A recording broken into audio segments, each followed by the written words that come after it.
All right, so I want to help you out today with the math homework, mostly for people that are at home today or parents that need to help out their kid, or if you just forgot, here's a nice little review. So, question number one. The Jelly Junior High School color is made by mixing red paint with yellow paint. The ratio of red to yellow is 3 to 5.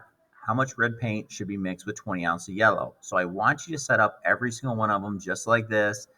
There's lots of different ways to do this, but here's the way that I need you to get it set up for me. So the first thing we're going to do is we're going to choose a true statement.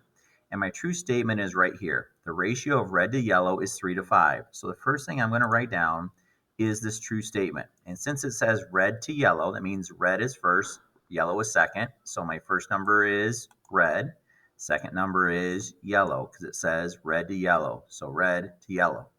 So I know that 3 red to make this paint, I have 3 red, then I'm going to need 5 of the yellow. So that's always our first job, is to come up with our true statement. Now, I want to find out about 20 ounces of yellow. So what I do is I make a new ratio.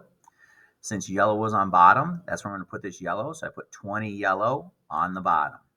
And make sure you put labels on stuff so you know what numbers go with what numbers. So once again, notice what we did. My true statement, 3 red to 5 yellow.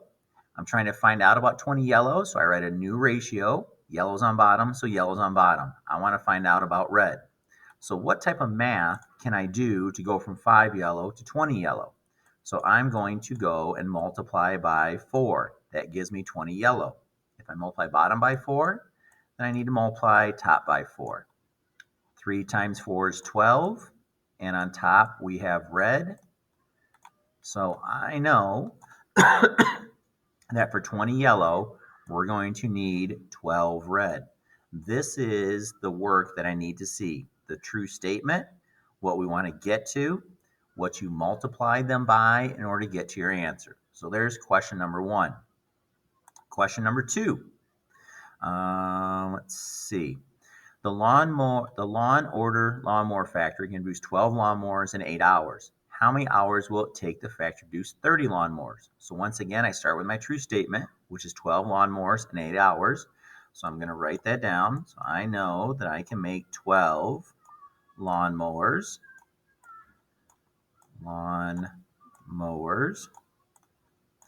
And I know to make those 12 lawnmowers, it's going to take me 8 hours. So that's always my first step, is writing down my true statement. 12 lawnmowers in 8 hours. Now I want to know about 30 lawnmowers. So since lawnmowers are on top, I put my 30 lawnmowers on top. So I put 30.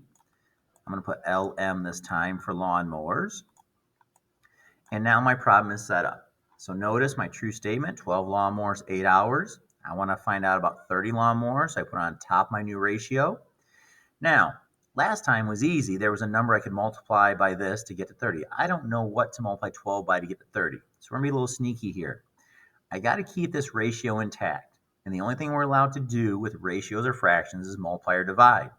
So I'm going to reduce this. And if I reduce this, I can divide them both by 2.